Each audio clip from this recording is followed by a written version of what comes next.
அனைவருக்கும் உங்கள் வீரபாண்டிய கட்டபொம்மனின் வீர வணக்கம்.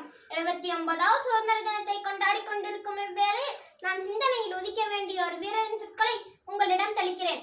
ஆங்கிலேயரின் படைக்கோ பீரங்கிகளுக்கோ துப்பாக்கி தோட்டாக்களுக்கோ அவர்களின் மிரட்டல்களுக்கோ சிறிதும் மஞ்சாத சிங்கம் நான் தான் வீரபாண்டிய கட்டபொம்மன். வரி ஏட்ட ஜாக்சன் துரைக்கு நான் கூறிய வீர உரை இதோ.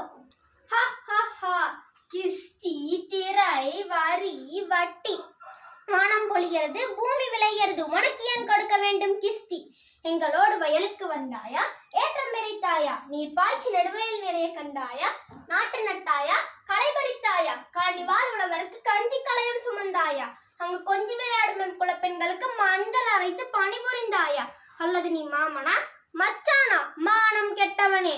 போரடித்து நட்குவிக்கும் மேலை நாட்டு உழவர் கூட்டம் பரங்கியர்களின் உடலையும் நெற்கதிர்களாய் குவித்து விடுவோம், ஜாக்கிரதை என்று கூறி வரி செலுத்த மறுத்தேன். என்னை ஆங்கிலேயர்கள் தூக்கிலிட்டாலும் என் புன்னகை புரியும் தமிழ் மண்ணே, உன்னை விட்டு பிரிதல் ஒன்றே வருத்தம். தர்க்கர்கள் சென்றால் நீ தாழ்வுற்று இருப்பினும் எதிர்காலத்தில் ஆயிரம் ஆயிரம் இளம் காளையர் உயிர்வாக பேணுபவர்கள் வருவர், உன் உயர்வை உயர்த்துவர். இதுவே என் நிரந்தர ஆசி.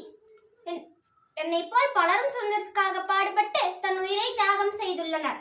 சுய அடையாளத்துடன் ஆங்கிலேயரை எதிர்த்து உரிமை குரல் எழுப்பிய எழுச்சி மிக்க சுதந்திர போராட்ட வீரன் நான் வீரபாண்டிய கட்டபொம்மன். வரலாறு தலைமுறை கடந்தும் எனது வீரம் நிலைத்து நிற்கும். காற்று யாருக்கு கட்டுப்படுமோ, காலம் யாருக்கு வசப்படுமோ, எரிமலை முன்னே எதிரி உண்டோ, எதிர்த்து நிற்கும் படையும் உண்டோ, இதுவே கட்டபொம்மனாகிய என் வீரம் என்று கூறி தமிழ் மண்ணுக்கும் உங்களுக்கும் நன்றி கூறி விடைபெறுகிறேன். நன்றி, வணக்கம்.